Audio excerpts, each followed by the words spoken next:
છોટાઉદેપુરથી સૌથી મહત્વના સમાચાર સામે આવે છે, જેમાં જીતની ઉજવણી હથિયાર સાથે કરવા બદલ એક્શન લેવામાં આવ્યું છે. છોટાઉદેપુરના સાંસદ જસુ રાઠવા સહિત 3 લોકો સામે ગુનો દાખલ કરવામાં આવ્યો છે. તો હથિયારબંધી જાહેરનામાના ભંગ બદલ આ ફરિયાદ નોંધાઈ છે, જેમાં તાલુકા પંચાયતની ચૂંટણીમાં જીત બાદ સરઘસ યોજવામાં આવ્યું હતું. ત્યારે આ જીતની ઉજવણીમાં સાંસદ પણ ભાન ભૂલ્યા હોય તેવું લાગી રહ્યું છે. ત્યારે રાજકીય પક્ષોએ કાર્યવાહી કરવા માટે માંગ કરી હતી. વિજેતા જાહેર થયા પછી જે વિજય સંઘર્ષ નીકળેલ હતો એમાં સાંસદ શ્રી તેમજ સંગ્રામસિંહ રાઠવા તેમજ પ્રમુખ જે બનેલા હતા રમેશભાઈ રાઠવા, જેઓના હાથમાં સોશિયલ મીડિયામાં બંદૂક સાથેના વિડીયો વાયરલ થયેલા હતા, તેમજ ન્યૂઝપેપરોમાં બંદૂકવાળા ફોટો વાયરલ થયેલા હતા, જે બાબતે તપાસ ચાલુ હતી.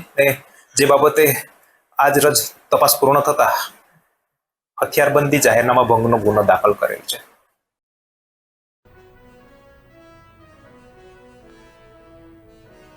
તો છોટાઉદેપુરથી સૌથી મહત્વના સમાચાર કહી શકાય, જેમાં જીતની ઉજવણી હથિયાર સાથે કરવા બદલ એક્શન લેવાય છે.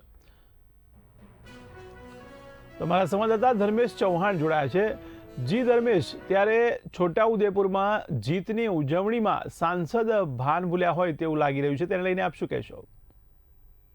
હાલમાં તાલુકા પંચાયત પ્રમુખ અને ઉપપ્રમુખની જે વરણી થઈ અને જે વિજય સરઘસ નીકળ્યું, એમાં સાંસદ હાથમાં બંદૂક અને ખભે કારતૂસનો પટ્ટો પહેરીને જે શસ્ત્ર પ્રદર્શન કર્યું હતું, એની અંદર છોટાઉદેપુર જિલ્લામાં પબ્લિકમાં ભારે ચર્ચાઓ જાગી હતી.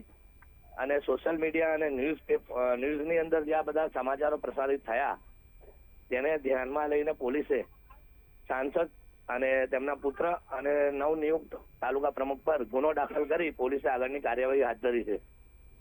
જી, સમગ્ર માહિતી બદલ આપનો આભાર. ત્યારે જીતની ઉજવણી હથિયાર સાથે કરવા બદલ એક્શન લેવાય છે, જેમાં છોટાઉદેપુરના સાંસદ જસુ રાઠવા સહિત 3 સામે ગુનો દાખલ કરાયો છે. તો હથિયારબંધી જાહેરનામાના ભંગ બદલ આ ફરિયાદ નોંધવામાં આવી છે.